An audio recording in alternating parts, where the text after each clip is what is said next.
Algo que siempre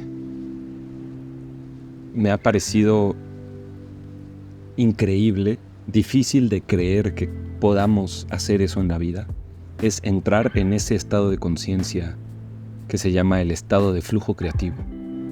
Es estar tan inmerso en lo que estás haciendo, en donde pones en una sola cosa y en un solo momento toda tu inteligencia, tu creatividad, tu energía, tus recursos en hacer algo y que se vuelva fácil de hacer, que se vuelva casi como patinar. Una vez que aprendes a patinar, de repente se vuelve fácil y es como si estuvieras levitando, sin esfuerzo, sin peso. Y definitivamente las dos grandes trampas son estar abrumado o estar aburrido. ¿Y por qué creo que esas dos son las dos principales trampas? Porque cuando lo que exige la vida de nosotros es demasiado para nosotros, cuando los retos de la vida superan nuestra capacidad de enfrentar esos retos, entonces nos sentimos abrumados. Y cuando nuestro estado de conciencia principal es estar abrumados, de ahí pueden venir otras consecuencias y otros hábitos y maneras de comportarnos en el mundo, que al final terminan en escapar de la realidad que tienes enfrente. Pero ¿qué pasa cuando lo que te pide el mundo no solo no es más alto que tus capacidades, sino que es mucho más bajo que tus capacidades? Cuando en realidad el mundo te exige muy poco o a veces hasta nada. Entonces ahí es cuando caes en sentirte aburrido. Y eso tiene otras consecuencias también. Pero siempre las consecuencias tienen la raíz en estar abrumado o estar aburrido. Por ejemplo, pensamos que uno de los enemigos del flujo creativo es la distracción, pero esto es demasiado general. De hecho, la distracción es un síntoma o un mecanismo de defensa que en realidad es una solución. Porque cuando no podemos con la realidad, queremos escapar de la realidad.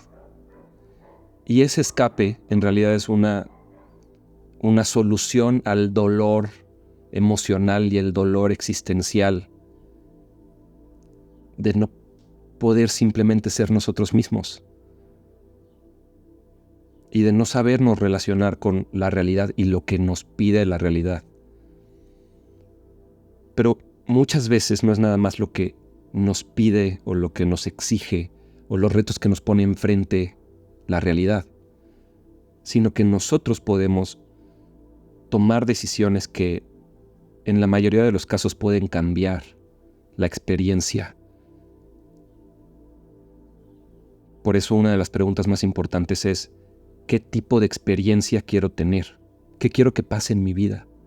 Y eso te lleva a una de las preguntas más importantes también: ¿quién quiero ser? Más allá de quién soy, ¿estoy satisfecho con quién soy? ¿Y quién quiero ser en el futuro que inevitablemente va a llegar? Pero no sabes hasta dónde tienes asegurado el futuro, porque la muerte se puede intentar escapar, pero no se puede escapar del todo. Por ahí hay una frase que dice que cuando te toca, aunque te quites, y cuando no te toca, aunque te pongas. Entonces, en realidad no estamos del todo en control. El uno está en control. Pero podemos controlar ciertas cosas, y de las cosas más importantes que tenemos que controlar es: ¿cuál es el reto que tengo enfrente? ¿Qué es lo que tengo que hacer? ¿Cómo puedo avanzar de dónde estoy ahora a dónde quiero estar.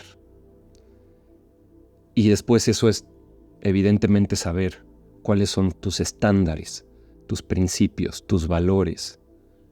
Estar con unas ganas de comportarte, con una predisposición hacia lo que es verdadero, hacia lo que es auténtico, lo que se siente bien en términos de qué es lo correcto, no lo que se siente bien en términos del placer o la gratificación instantánea. Y todo eso tiene esas decisiones que hacemos por a veces caer en nuestro impulso de relacionarnos o tener una experiencia más de gratificación instantánea y no aprender a valorar la gratificación a largo plazo, que es la que verdaderamente vale la pena.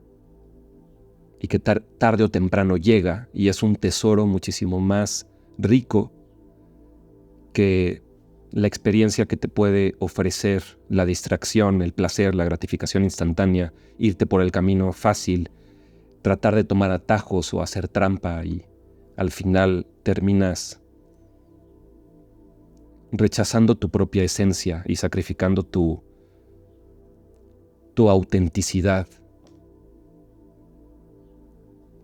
Pero lo más importante, creo, de todo esto es que tienes que ser muy consciente, esto es lo que yo pienso y lo que me digo a mí mismo, tengo que ser muy consciente de cuál exactamente es el reto que tengo enfrente, qué quiero que pase, cuál es mi proyecto, y tratar de ser como un láser muy específico y contemplar que eso debe de estar lo suficientemente por encima de mis capacidades, que muchas veces significa forzarme a pensar más grande, pensar no necesariamente más complejo, porque lo simple y lo exacto tiene un poder por sí mismo, pero el proyecto en general, la misión y la visión y el objetivo principal, la foto completa, es lo suficientemente grande para provocarme que no esté aburrido y que esté inmerso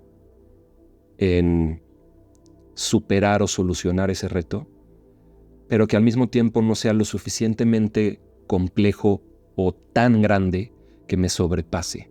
Y entonces caigo en el lado opuesto de sentirte aburrido con la vida, que es sentirte abrumado con la vida.